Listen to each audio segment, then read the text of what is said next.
Okay so आज अपन शुरू कर रहे हैं अपना नया chapter which is EM waves, electromagnetic waves. ठीक है, 11th क्लास में आपने वेव्स पढ़ा था, ऑसिलेशन पढ़ा था, उसको थोड़ा सा यहाँ पे रिलेट करेंगे, बहुत ज्यादा नहीं, शुरू शुरू में रिलेट होगा। उसके बाद मेनली जो इसमें पार्ट रिलेट होगा वो होगा इलेक्ट्रिक फील्ड और मैग्नेटिक फील्ड वाला, जो आपने अभी तक पढ़ा है। तो बेसिकली ये आपका लास्ट चैप्टर है पूरा इलेक्ट्रोमैग्नेटिज्म का। उसके बाद अपन ऑप्टिक्स शुरू करेंगे। तो लास्ट चैप्टर मतलब जितने आपने अभी तक 7 चैप्टर्स पढ़े हैं उनका कुछ कुछ पोर्शन यहाँ पे यूज होने वाला है। तो उन सबको अपन देखेंगे कि क्या रिवीजन अपने को करना है और क्या यहाँ पे कैसे यूज करना है। ठीक है, ईएम वेव्स की अगर बात करें, इलेक्ट्रोमैग्नेटिक वेव्स फुल फॉर्म ये है इसकी। तो नाम से समझ में आता है कि पहली बात तो वेव्स हैं, इलेक्ट्रिक फील्ड और मैग्नेटिक फील्ड से मिलके यहाँ कुछ ना कुछ काम हो रहा होगा, इसलिए नाम है इलेक्ट्रोमैग्नेटिक वेव्स। ठीक है, अगर वेव की बात करें तो आपने शुरुआत में जब 11th क्लास में पढ़ा था वेव्स, तो क्या बोला था कि जैसे साउंड एक वेव है ना। साउंड अगर वेव है तो उसको ट्रैवल करने के लिए मीडियम चाहिए होता है। एयर एक मीडियम है, जैसे मैं बोल रहा हूँ तो आप तक आवाज पहुंच पा रही है। कैसे पहुंच रही होगी? तो जब मैं बोल रहा हूँ तो मेरी वोकल कॉर्ड में वाइब्रेशन हो रहा होगा। इस वाइब्रेशन की वजह से जो आसपास के एयर मॉलिक्यूल्स हैं वो वाइब्रेट हो रहे होंगे। वो वाइब्रेशन इस ईयरफोन के माइक्रोफोन तक पहुंच रहा होगा। उस माइक्रोफोन से इलेक्ट्रिक सिग्नल्स बन के वो आपके स्पीकर्स तक आ रहे होंगे, और वहां से फिर से स्पीकर की जो मेम्ब्रेन है वो वाइब्रेट हो रही होगी, आपके आसपास के एयर मॉलिक्यूल्स वाइब्रेट हो रहे होंगे। फाइनली आपके ईयर ड्रम्स वाइब्रेट होंगे और ब्रेन आपका वो सिग्नल रिसीव करेगा। तो ये पूरा प्रोसेस चल रहा है अभी साउंड मेरे वोकल कॉर्ड से आपके ईयर ड्रम्स तक पहुंचने के लिए। तो इस पूरे में इस साउंड को प्रोपोगेट करने के लिए मीडियम की जरूरत पड़ी। मीडियम कैसा? तो जब मैं बोला तो एयर मॉलिक्यूल्स जो थे आसपास के वो वाइब्रेट हुए। अगर यहाँ एयर मॉलिक्यूल्स नहीं होते तो ये साउंड आप तक नहीं पहुंच पाता। वैक्यूम अगर होता तो कोई मीडियम नहीं होते, साउंड आप तक नहीं पहुंचता। सिमिलरली अगर मैं वाटर में वेव्स की बात करूं तो वाटर में जो वेव्स होती हैं उनको भी मीडियम चाहिए। वाटर पार्टिकल्स मीडियम है। तो जो भी वेव्स ऐसी होती हैं जिनको मीडियम की रिक्वायरमेंट होती है उन्हें कहते हैं मैकेनिकल वेव्स, है ना। कैसी वेव्स? Mechanical waves. तो mechanical waves require medium. Okay, string की वेव हो गई, स्ट्रिंग पे जो वेव चलती है वो भी मैकेनिकल वेव है। लेकिन इलेक्ट्रोमैग्नेटिक वेव्स कैसी हैं? Non mechanical waves. मतलब इन्हें किसी मीडियम की जरूरत नहीं है, ये बिना मीडियम के भी ट्रैवल कर सकती हैं, विच इज वेरी इंटरेस्टिंग कि बिना मीडियम के कैसे ट्रैवल कर सकता है। जैसे साउंड को एयर रिक्वायर था, एयर वाइब्रेट हुई तब जाके वो आगे प्रोपोगेट कर पाया। लेकिन electromagnetic waves non mechanical waves हैं, ये बिना किसी मीडियम के कैसे प्रोपोगेट करती हैं इस बारे में हम बात करेंगे। ठीक है, अब कौन कौन सी वेव्स इलेक्ट्रोमैग्नेटिक वेव्स में काउंट हो सकती हैं अगर इस बारे में बात करें तो आपने जो पूरा अपना स्पेक्ट्रम पढ़ा हुआ है, कौन सा स्पेक्ट्रम याद कीजिए? विजिबल लाइट या विजिबल रेज, इसके आगे और पीछे की तरफ आपने पढ़े हैं रेडियो वेव से शुरू करके लास्ट में गामा वेव्स तक। Radio waves, infrared waves, ultraviolet waves, then आगे गामा वेव्स, एक्सरेज बीच में आएंगे, फिर गामा वेव्स। ये जो पूरा स्पेक्ट्रम है, ये सारे के सारे रेज कैसे हैं, ये सारे के सारे वेव्स कैसे हैं? इलेक्ट्रोमैग्नेटिक वेव्स हैं। तो हमारे आसपास पूरा इलेक्ट्रोमैग्नेटिक वेव से घिरे हुए हैं। क्यों? क्योंकि मोबाइल सिग्नल जो है इलेक्ट्रोमैग्नेटिक वेव्स हैं, रेडियो सिग्नल्स इलेक्ट्रोमैग्नेटिक वेव्स हैं, वाईफाई इलेक्ट्रोमैग्नेटिक वेव्स हैं, या फिर सोलर से जो रेडिएशन आ रहे हैं वो इलेक्ट्रोमैग्नेटिक वेव्स हैं। तो हम अपने आसपास हर समय इलेक्ट्रोमैग्नेटिक वेव से घिरे हुए हैं। बिल्कुल ठीक बात है। तो आपको बेसिक बेसिक बात समझ में आई होगी कि इलेक्ट्रोमैग्नेटिक वेव्स क्या है, मैकेनिकल वेव्स क्या है, नॉन मैकेनिकल वेव्स क्या है। ओके, अब क्योंकि ये नॉन मैकेनिकल वेव्स हैं तो ये प्रोपोगेट कैसे करते हैं इस बारे में थोड़ी सी बात करते हैं कि कैसे ये आगे बढ़ पा रही है। तो इसकी एक छोटा सा जो मैं बोल सकता हूँ कि छोटी सी इन्फॉर्मेशन मैं आपको अभी दे रहा हूँ, जो हम आगे चल के और इस पर बात करेंगे डिटेल में। और वो इन्फॉर्मेशन ये है कि जो ईएम वेव्स होती हैं, इलेक्ट्रोमैग्नेटिक वेव्स होती हैं, उनका प्रोपोगेशन कैसा होता है कि अगर मान लीजिए वेव इस डायरेक्शन में चल रही है। पहले मैं आपको मैकेनिकल वेव्स बता देता हूँ ताकि आपको समझना आसान होगा। मैकेनिकल वेव्स में अपन मान लेते हैं कि स्ट्रिंग है, ठीक है, एक रस्सी है। इस रस्सी को आपने यहां से पकड़ा और इस तरीके से इसको एक जर्क दिया। जब जर्क देंगे तो क्या होगा? यहाँ पे एक वेव इस तरीके से बननी शुरू होगी, इस तरीके से एक वेव बनने आगे चलेगी। तो दो बातें मैं आपसे पूछ रहा हूँ यहाँ पे। एक ये कि जो पार्टिकल है, मान लीजिए ये पार्टिकल, इसका डिस्प्लेसमेंट किस डायरेक्शन में है, इसका डिस्प्लेसमेंट है इस डायरेक्शन में, ये ऐसे डिस्प्लेस करेगा, ये अपनी जगह छोड़ के आगे नहीं बढ़ रहा, ये सिर्फ इस तरीके से डिस्प्लेस कर रहा है। जब वेव ऐसे आई तो ये ऐसे हो गया, अगली बार जब वेव ऐसे आएगी तो ये नीचे चला जाएगा। मतलब इसका जो डिस्प्लेसमेंट हो रहा है ये वाई एक्सिस के अलॉन्ग हो रहा है। लेकिन वेव किधर ट्रैवल कर रही है, आपने इस तरीके से अगर इसको दिया तो वेव आगे बढ़ रही है, ये थोड़ी देर में यहाँ पे आ जाएगी, थोड़ी देर बाद ये यहाँ पे आ जाएगी, वेव आगे बढ़ रही है। तो दो बातें यहाँ पे आती हैं, एक वेव की वेलोसिटी की डायरेक्शन, दूसरा पार्टिकल के ऑसिलेशन की डायरेक्शन, और दोनों म्यूचुअली परपेंडिकुलर है, ये अपने पास से दिख रहा है। पार्टिकल इस डायरेक्शन में कर रहा है, वेव इस डायरेक्शन में जा रही है। सिमिलरली जो इलेक्ट्रोमैग्नेटिक वेव्स होती हैं उनमें अगर वेव की वेलोसिटी इस डायरेक्शन में है, वेव इस तरफ आगे बढ़ रही है, तो यहाँ पे दो बातें आती है, एक आती है इलेक्ट्रिक फील्ड की। तो इलेक्ट्रिक फील्ड जो होता है वो इस डायरेक्शन में वेरी करता है, this is the variation of electric field. जबकि मैग्नेटिक फील्ड जो होता है वो इसके परपेंडिकुलर डायरेक्शन में वेरी करता है, इस तरीके से। ये हॉरिजॉन्टल प्लेन मान सकते हैं आप, this is horizontal plane, magnetic field वाला हॉरिजॉन्टल प्लेन है, और इलेक्ट्रिक फील्ड वाला वर्टिकल प्लेन है, ऐसा आप यहाँ पे देख सकते हैं।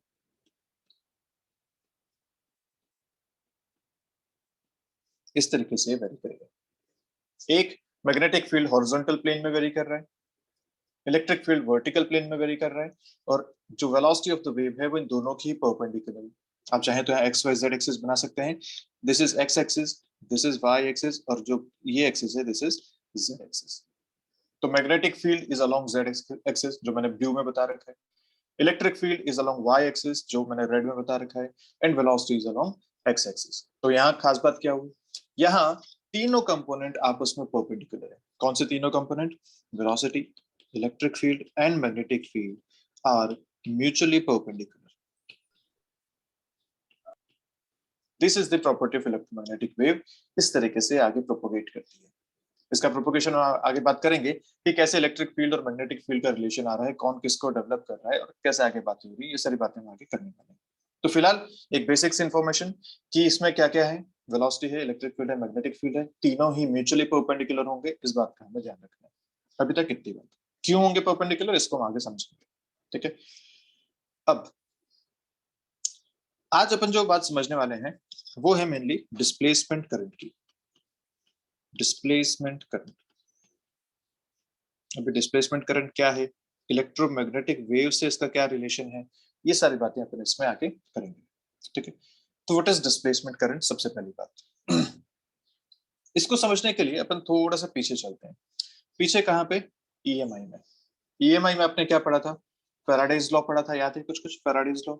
क्या कहता था फैराडेज लॉ, कि अगर एक मैग्नेटिक या अगर एक एरिया से मैग्नेटिक फ्लक्स चेंज होता है तो वहां पे एक इंड्यूस्ड ईएमएफ आता है। कुछ कुछ याद आ रहा है, E induced equal to D phi by D T, है ना।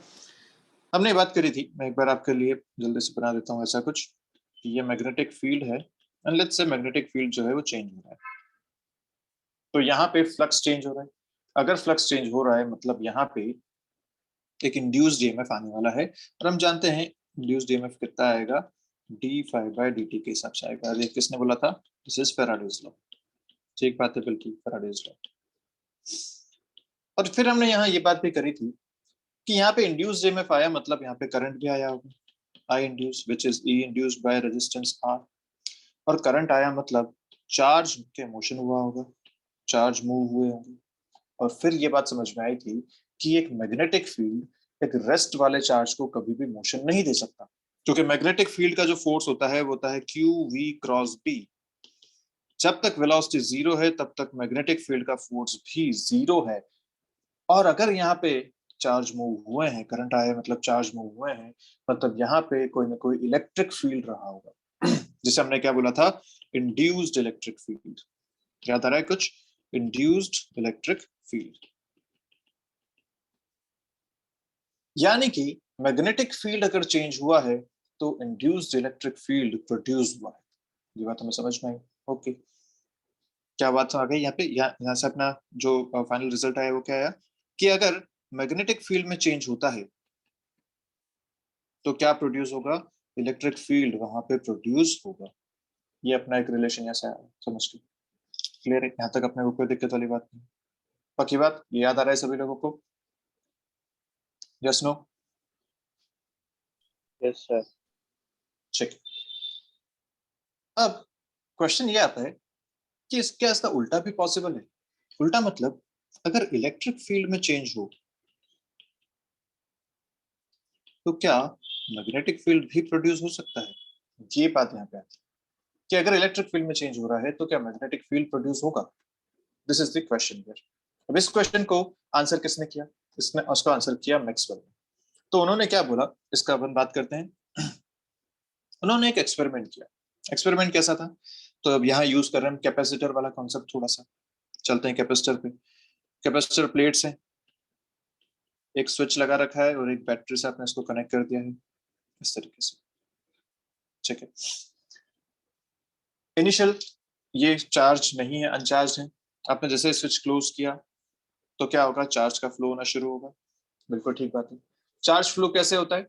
तो अपन जानते हैं कि ये एक पॉजिटिव टर्मिनल है, ये एक नेगेटिव टर्मिनल है। पोटेंशियल डिफरेंस क्रिएट किया गया है इस वजह से यहाँ से इलेक्ट्रॉन्स जो कि नेगेटिव चार्ज होते हैं इस पॉजिटिव की तरफ अट्रैक्ट होंगे और इस तरीके से फ्लो करना शुरू करेंगे। तो थोड़े थोड़े टाइम बाद यहाँ पे नेगेटिव चार्ज आना शुरू हो जाएगा और यहाँ पे पॉजिटिव चार्ज आना शुरू हो जाएगा। ये इसका कॉन्सेप्ट था। तो धीरे कुछ कुछ टाइम बाद यहाँ पे कुछ आ गया है पॉजिटिव चार्ज और यहाँ आ गया है कुछ नेगेटिव चार्ज। ऐसा ही प्रोसेस चल रहा है, धीरे धीरे चार्ज हो रहा है। अच्छा, इसके बीच में कोई चार्ज का ट्रांसफर होता है क्या? नहीं, यहाँ पे कोई कनेक्शन नहीं है, एयर में चार्ज फ्लो होता नहीं है। मतलब यहाँ पे चार्ज का कोई कॉन्सेप्ट नहीं है। चार्ज जो फ्लो हो रहा है वो सिर्फ और सिर्फ यहीं पे फ्लो हो रहा है। बिल्कुल ठीक बात है। ओके, चार्ज फ्लो हो रहा है तो मान लेते हैं कि यहाँ पे एक करंट भी फ्लो हो रहा होगा, ऐसा अपन इसको डिनोट कर देते हैं। क्योंकि चार्ज फ्लो हो रहा है मतलब एक करंट यहाँ पे इस टाइम पे फ्लो हो रहा होगा। ठीक बात है। अब एक और कॉन्सेप्ट में यूज कर रहा हूँ यहाँ पे, कौन सा? Amperes circuital law. याद आ रहा है कुछ कुछ? एम्पियर्स सर्किटल लॉ, ये मैग्नेटिज्म का गॉस लॉ जैसा था, एम्पियर्स सर्किटल लॉ। ठीक है, क्या कहता था ये कि अगर एक लूप से करंट पास होता है आई, कोई एम्पियर एम्पियर लूप है, किसी भी शेप का हो सकता है, एम्पियर लूप, इमेजिनरी लूप, उससे अगर एक करंट पास हो रहा है आई, तो यहाँ से integral B dot D l जो बनता था वो कितना बनता था? Mu naught into I. याद आ रहा है कुछ कुछ? यही आया था और इससे अपन ने फील्ड निकाला था, मैग्नेटिक फील्ड, इससे अपन ने कैलकुलेट किया था बहुत सारी जगह से। तो अगर ऐसा है तो ये जब करंट कैरिंग वायर है इसमें जब करंट फ्लो हो रहा है तो यहाँ पे भी करंट है। बिल्कुल ठीक बात है, ये करंट यहाँ पे चल रहा है।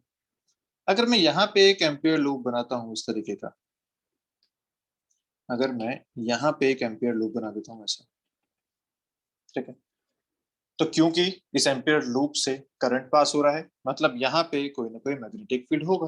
बिल्कुल ठीक बात है, यहाँ कोई ना कोई मैग्नेटिक फील्ड आने वाला है। ओके, अब अगर यही एम्पियर्स लॉ मैं इस बीच में अप्लाई करूं तो यहाँ पे तो कोई करंट है नहीं। मान लीजिए मैंने एक एम्पियर लूप यहाँ भी बना दिया, ऐसा इमेजिनरी लूप है, यहाँ अगर लूप कंसिडर कर लिया तो अभी के हिसाब से यहाँ तो कोई करंट है नहीं। जो भी करंट है वो बस वायर्स में है, चार्ज यहीं फ्लो हो रहा है। तो जब यहाँ कोई करंट नहीं है, करंट इज जीरो, तो यहाँ मैग्नेटिक फील्ड भी कितना होना चाहिए? Zero. According to this magnetic field भी कितना होना चाहिए? जीरो होना चाहिए। लेकिन मैक्सवेल ने जब ये एक्सपेरिमेंट किया तो उसने क्या पाया कि यहाँ भी मैग्नेटिक फील्ड आया और वो बिल्कुल सेम आया जितना यहाँ पे था। उतना ही मैग्नेटिक फील्ड जितना यहाँ प्रोड्यूस हो रहा था बिकॉज ऑफ दिस वायर, वही मैग्नेटिक फील्ड यहाँ भी प्रोड्यूस हुआ, जबकि यहाँ पे कोई वायर नहीं है, यहाँ पे कोई डायरेक्ट करंट नहीं दिख रहा आपने को। अब ये बात कैसे हुई, ये उस टाइम का बड़ा क्वेश्चन था कि भैया एम्पियर साहब बहुत बड़े साइंटिस्ट थे, वो तो कह के गए थे कि जब वायर है तो मैग्नेटिक फील्ड होगा, लेकिन यहाँ तो वायर नहीं है फिर भी मैग्नेटिक फील्ड हो गया। इसको कैसे हम यहाँ पे सब्सटेंशिएट करें, इसको कैसे हम अपनी बात को प्रूव करें? तब एक नया कॉन्सेप्ट आया and this concept is called as displacement current. Displacement current, तो ये डिस्प्लेसमेंट करंट कोई एक्चुअल करंट नहीं है। फिर बता देता हूं, this is not an actual current. ये किस वजह से आया? हम यहाँ पे इस बात को प्रूव करना चाह रहे थे या इस बात को समझना चाह रहे थे कि यहाँ मैग्नेटिक फील्ड क्यों है। इसके लिए एक नया कॉन्सेप्ट दिया गया which is displacement current, which is not an actual current. कोई करंट फ्लो नहीं हो रहा वहां पे। तो ये क्यों है डिस्प्लेसमेंट करंट यहाँ पे, इस बारे में बात करते हैं। ये मैग्नेटिक फील्ड यहाँ पे किस वजह से आया होगा, इस बारे में बात करते हैं। तो क्योंकि यहाँ पे कोई चार्ज तो फ्लो नहीं हो रहा, यहाँ कोई करंट तो नहीं है, लेकिन यहाँ पे एक चीज है, और वो एक चीज क्या है, इलेक्ट्रिक फील्ड यहाँ पे है। दो प्लेट्स हैं, एक पे पॉजिटिव चार्ज, एक पे नेगेटिव चार्ज, इस तरीके से इलेक्ट्रिक फील्ड इन्होंने बना रखा है। और क्योंकि ये चार्ज लगातार फ्लो हो रहा है, ये लगातार चार्ज इंक्रीज करते जा रहे हैं, लगातार चार्जिंग ऑफ द प्लेट्स चल रहा है, मतलब जैसे जैसे इन पे चार्ज बढ़ेगा वैसे वैसे अंदर का इलेक्ट्रिक फील्ड भी इंक्रीज होगा, मतलब यहाँ पे इलेक्ट्रिक फील्ड भी समय के साथ चेंज हो रहा है। टाइम वेरिंग इलेक्ट्रिक फील्ड यहाँ पे आपके पास है।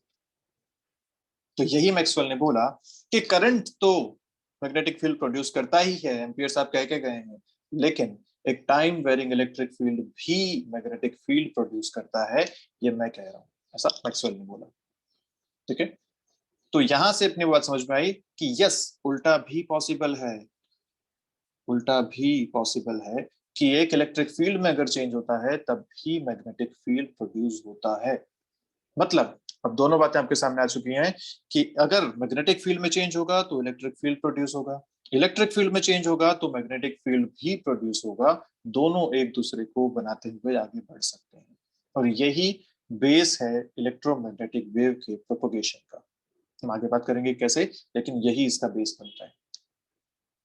तो यहां तक बात समझ में आनी चाहिए कि दोनों में से किसी में भी वेरिएशन होगा तो वो दूसरे को प्रोड्यूस करेगा। This is the important thing. और ये डिस्प्लेसमेंट करंट यहीं से अपने पास आया कि ये जो इलेक्ट्रिक फील्ड में वेरिएशन हो रहा है, इस इलेक्ट्रिक फील्ड के वेरिएशन को मैग्नेटिक फील्ड जब प्रोड्यूस हो रहा है इसकी वजह से, इसको एक करंट जैसा अपने को देखने के लिए, क्योंकि करंट वाला जो लॉजिक था वो बहुत वेल नोन था, वो बहुत एक्सेप्टेबल था उस टाइम पे कि एम्पियर साहब बोल के गए थे ये फॉर्मूला, इसलिए करंट की वजह से मैग्नेटिक फील्ड होता है, ये बात सब एक्सेप्ट कर रहे थे। लेकिन ये बात पचानी थोड़ी सी नई नहीं थी उन लोगों के लिए उस टाइम पे कि इलेक्ट्रिक फील्ड से भी मैग्नेटिक फील्ड प्रोड्यूस हो सकता है, ये थोड़ा सा डिफरेंट था उनके लिए। तो इस बात को एक्सेप्ट करवाने के लिए एक नया कॉन्सेप्ट क्या दिया गया, डिस्प्लेसमेंट करंट का। नाम करंट क्यों दिया गया, क्योंकि पहले करंट की वजह से मैग्नेटिक फील्ड चल रहा था, इसको इससे रिलेट कर पाए आराम से, इसलिए इसको भी नाम क्या दे दिया गया, current, which is displacement current.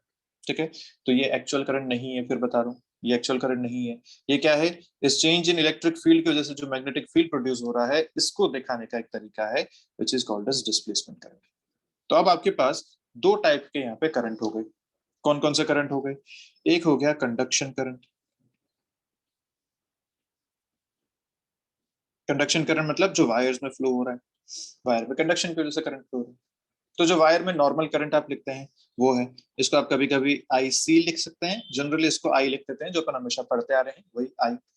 और इसकी वैल्यू आप जानते हैं क्या होती है, D Q by D T, rate of flow of charge.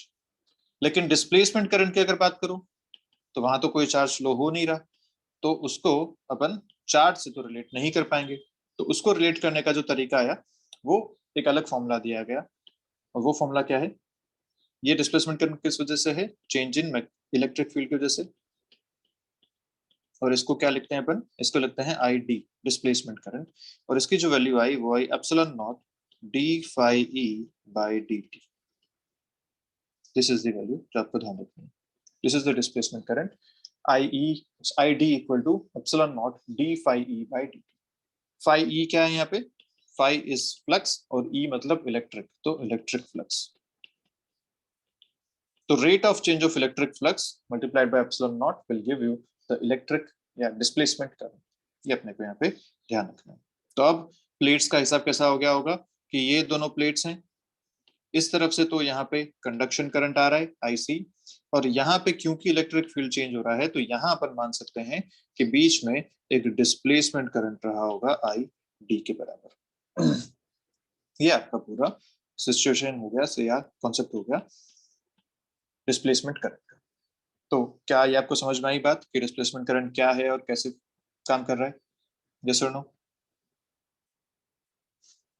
Yes sir.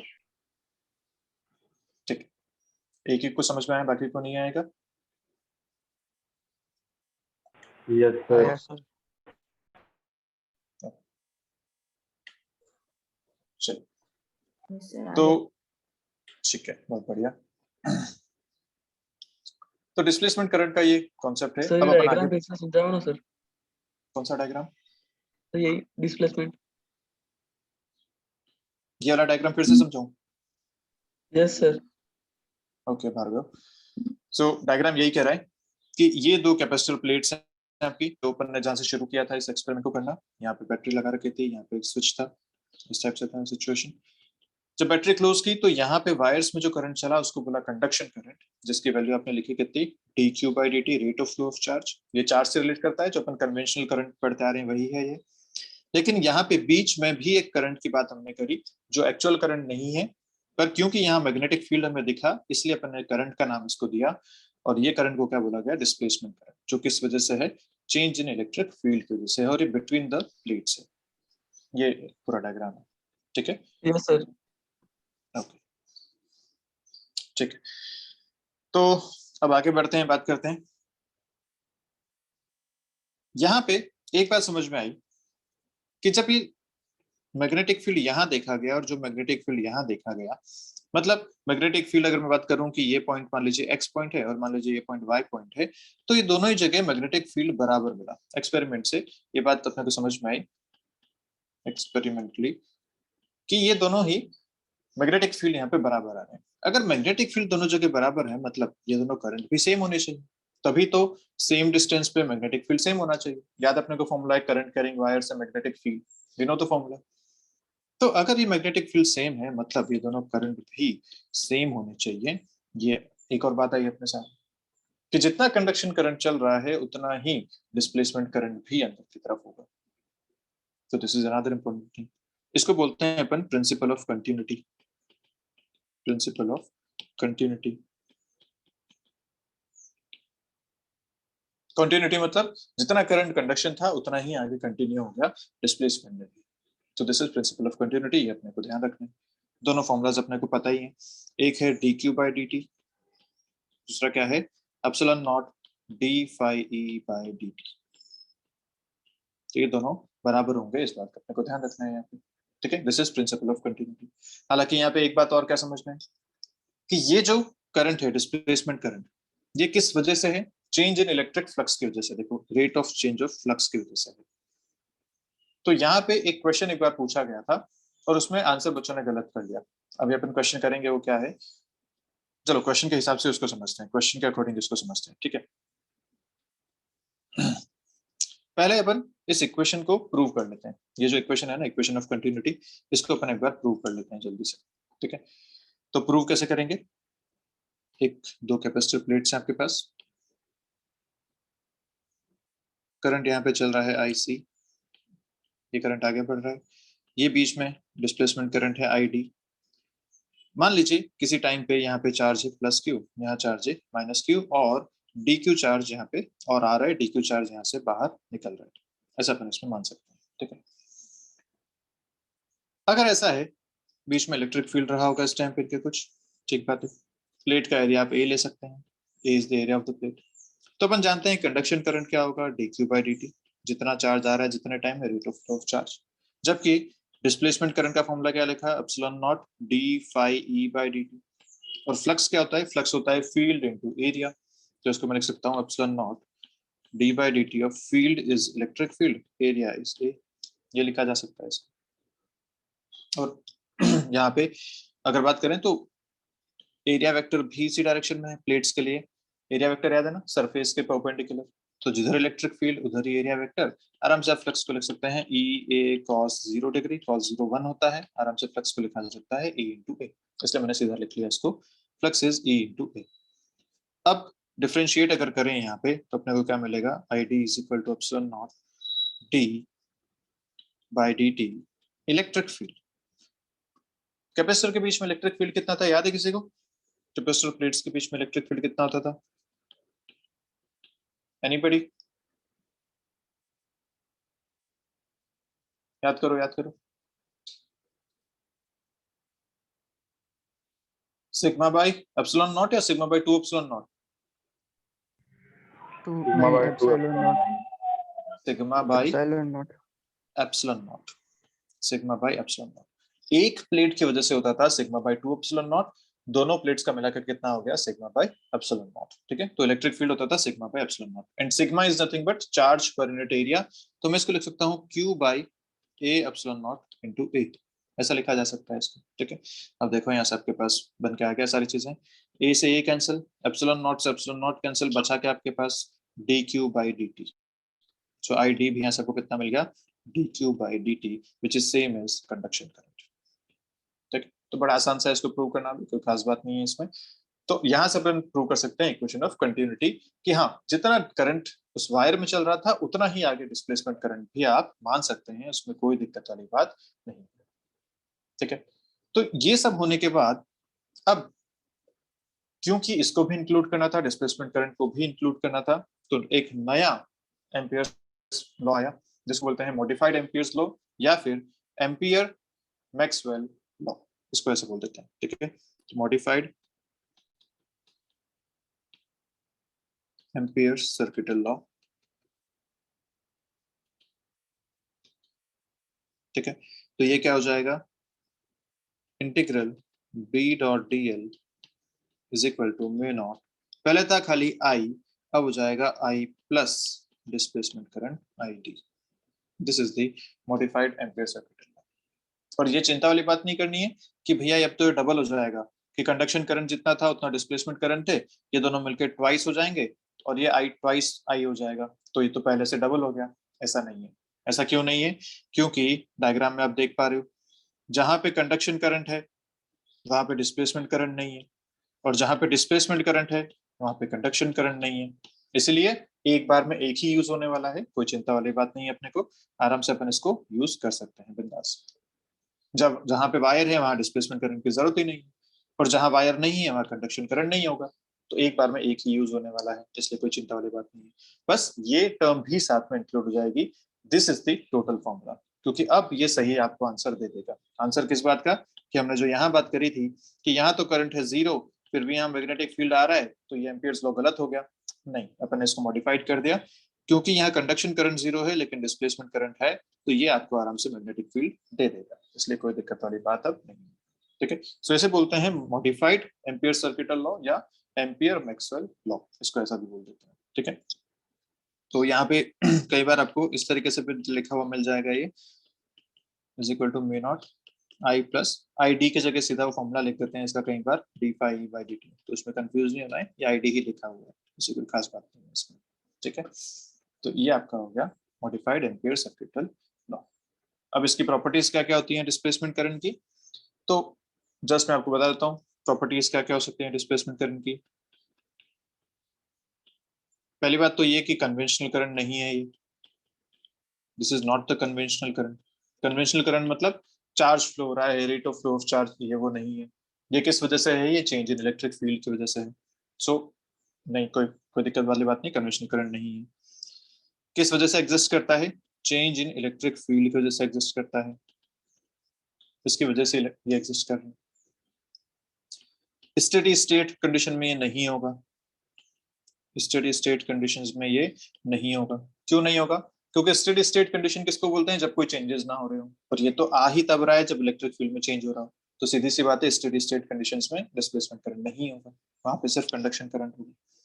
ठीक है, और चौथी बात क्या, कि ये प्रॉपर्टी ऑफ कंटिन्यूटी को फॉलो करता है, जितना कंडक्शन करंट था उतना ही ये करंट भी रहेगा, उतना ही डिस्प्लेसमेंट करंट भी रहेगा। ये इसकी प्रॉपर्टीज हैं जो अपने को ध्यान रखनी है। वैसे जितना अपने अभी तक अपन ने पढ़ा उससे अपने को सारी बातें आराम से समझ में आ पा रही है। ठीक है, चलिए तो एक क्वेश्चन इस पे करते हैं, वही क्वेश्चन जो मैं आपसे कह रहा था कि क्वेश्चन आया था और बच्चे गलत करके आए थे, क्यों करके आए थे इसको अपन समझते हैं ध्यान से। क्वेश्चन क्या है, मैं पढ़ के सुना रहा हूँ आपको। A parallel plate capacitor with plate area A and separation between the plates is D। तो पैरेलल प्लेट कैपेसिटर, प्लेट का एरिया A दे रखा है, separation between the plates D दे रखी है, is charged by a constant current I। ठीक है, एक constant current I यहाँ पे फ्लो हो रहा है, I is a constant, उससे ये चार्ज हो रहा है। ठीक बात है। Consider a plane surface area A by 2 parallel to the plates and draw simultaneously between the plates। बोला गया कि एक A by 2 एरिया बनाइए इन दोनों प्लेट्स के बीच में। ये एरिया कितना है, A by 2, यहाँ पे बनाया अपन ने। ठीक है, the displacement current through this area is, ये आपसे पूछा गया, इस एरिया से डिस्प्लेसमेंट करंट कितना होगा, ये आपका क्वेश्चन है, ठीक है। इस एरिया से डिस्प्लेसमेंट करंट कितना होगा। अब बच्चों ने क्या किया, ऑप्शन इसमें दे रखे हैं, ऑप्शन है आपके पास I/2, I/4, I/8, ऐसे 4 ऑप्शन है। अब बच्चों को याद था प्रॉपर्टी ऑफ कंटिन्यूटी, उन्होंने तुरंत क्या ऑप्शन मार दिया, I, कि जितना यहाँ पे कंडक्शन करंट चल रहा है उतना यहाँ पे डिस्प्लेसमेंट करंट होना चाहिए। लेकिन ये ऑप्शन है गलत, दिस इज रॉन्ग आंसर। क्यों गलत है, क्या ये प्रॉपर्टी ऑफ कंटिन्यूटी फॉलो नहीं कर रहा, जी नहीं, ये फॉलो कर रहा है। लेकिन यहाँ ध्यान देने वाली बात क्या थी कि ये कोई वायर का करंट तो है नहीं कि आप हर जगह एक जैसा मान लीजिए। ये किस वजह से है, ये है इस इलेक्ट्रिक फील्ड में चेंज होने की वजह से या इलेक्ट्रिक फ्लक्स में चेंज होने की वजह से, और फ्लक्स डिपेंड करता है एरिया पे।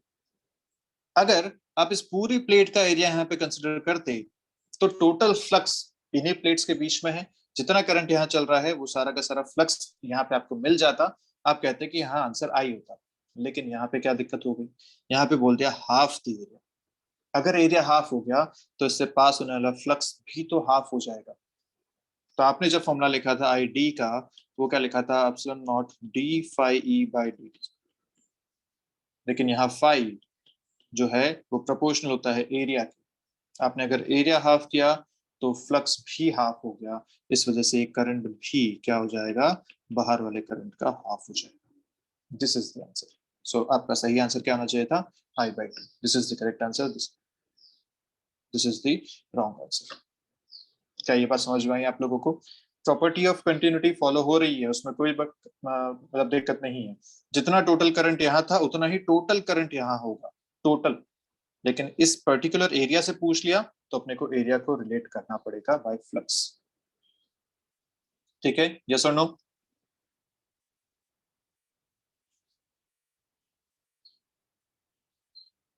बताइए, Yes, जल्दी sir. बताइए, बाकी सभी लोग बात समझ में आई? Yes, sir. ठीक है, एक और क्वेश्चन देखते हैं इस पे क्या बन रहा है। पूछा गया आपसे, the voltage between the plates of a parallel plate capacitor of capacitance 1 microfarad. तो फिर से क्वेश्चन है पैरेलल प्लेट कैपेसिटर का, और यहाँ आपको दोनों के बीच का पोटेंशियल डिफरेंस दे रखा है। पहले तो सी दे रखा है 1 माइक्रोफैरेड, और बोला है कि the voltage is changing at the rate of 5 volt पर सेकेंड। बेसिकली आपको दे रखा है dV by dt, rate of change of voltage 5 volt पर सेकेंड, ये आपको दे रखा है। What is the displacement current in the capacitor, displacement current in the capacitor आपसे पूछ लिया। अब कैसे करेंगे इस क्वेश्चन को, डिस्प्लेसमेंट करंट का फॉर्मूला तो आप जानते हैं, which is epsilon not D phi E by D t. अब ना तो यहाँ आपको फाई के बारे में कुछ बोल रखा है, ना इलेक्ट्रिक फील्ड दे रखा है, ना एरिया दे रखा है, तो कैसे करें इस क्वेश्चन को? फिर अपने को इसको कन्वर्ट करना पड़ेगा किसमें, सी और डीवी बाई डी टी के टर्म्स में। इस फॉर्मूला को अपने को यूज करना पड़ेगा इन दोनों के टर्म्स में, तब अपन इस क्वेश्चन को कर पाएंगे। तो अच्छा क्वेश्चन है, इसको थोड़ा सा ऑब्जर्व करते हैं, थोड़ा ध्यान से देखते हैं, ठीक है। रूल मतलब फॉर्मूला सारे वही यूज होने वाले हैं जो आपने अभी तक करे, कोई उसमें चेंजेस नहीं होंगे, ठीक है। तो चलिए शुरू करते हैं। ये रहा अपने पास फॉर्मूला, इसी को अपने को कन्वर्ट करना है सी और वी की टर्म्स में, ओके। तो एप्सिलॉन नॉट यहाँ पे है, ठीक बात है। फाई को क्या लिखा जा सकता है, फाई को लिखा जा सकता है E into area, electric field into area, इसमें भी कोई दिक्कत वाली बात नहीं। अब याद करो, इलेक्ट्रिक फील्ड और पोटेंशियल V का क्या रिलेशन था, E और V का क्या रिलेशन था, बताओ जल्दी से। एक पैरेलल प्लेट के पास, यस बहुत बढ़िया, कि अगर ये डिस्टेंस d है, इलेक्ट्रिक फील्ड अंदर E है, और इनके बीच का पोटेंशियल डिफरेंस अगर V है, तो यहाँ पे रिलेशन आता था E is equal to V by d. बहुत बढ़िया, तो ये अपन यहाँ यूज कर सकते हैं, तो मिलेगा I T is equal to epsilon not D by D T of V by D into A, ये बन गया, ठीक है। अब अपने पास कन्वर्ट हो चुका है फॉर्मूला, देखो ध्यान से क्या बन रहा है, epsilon naught A by d, कहीं सुना सुना सा लग रहा है formula, epsilon naught A by d किसका फॉर्मूला था ये, सी का, यस। तो epsilon naught A by d is C, तो आ गया सी, अंदर बचा आपके पास dV by dt, this is the displacement current for a capacitor. इसको आप एज इट इज फॉर्मूला भी याद रख सकते हैं, for a capacitor displacement current is C dV by dt। ठीक है, तो अब अपने पास सारी वैल्यूज दे रखी हैं। सी आपको दे रखा है 1 माइक्रोफेरेड मतलब 1 × 10⁻⁶। dV by dt दे रखा है 5 वोल्ट्स पर सेकंड, तो आपका आंसर आ गया यहाँ से 5 micro amperes. This is the displacement current, ये आपका आंसर आ गया 5 माइक्रो एम्पियर्स या 5 × 10⁻⁶ एम्पियर्स। क्लियर है बात? कर सकते हैं, अच्छा क्वेश्चन था, आराम से किया जा सकता है। एक और क्वेश्चन देखते हैं, चलिए। डिस्प्लेसमेंट करंट पे क्वेश्चन बन सकता है, इसलिए अपन इस पे प्रैक्टिस कर रहे हैं। अच्छा, अपना शायद टाइम खत्म होने वाला है, तो एक बार फिर से ज्वाइन करते हैं, उसके बाद अगला क्वेश्चन करते हैं। ठीक है, एक बार फिर से ज्वाइन करेंगे।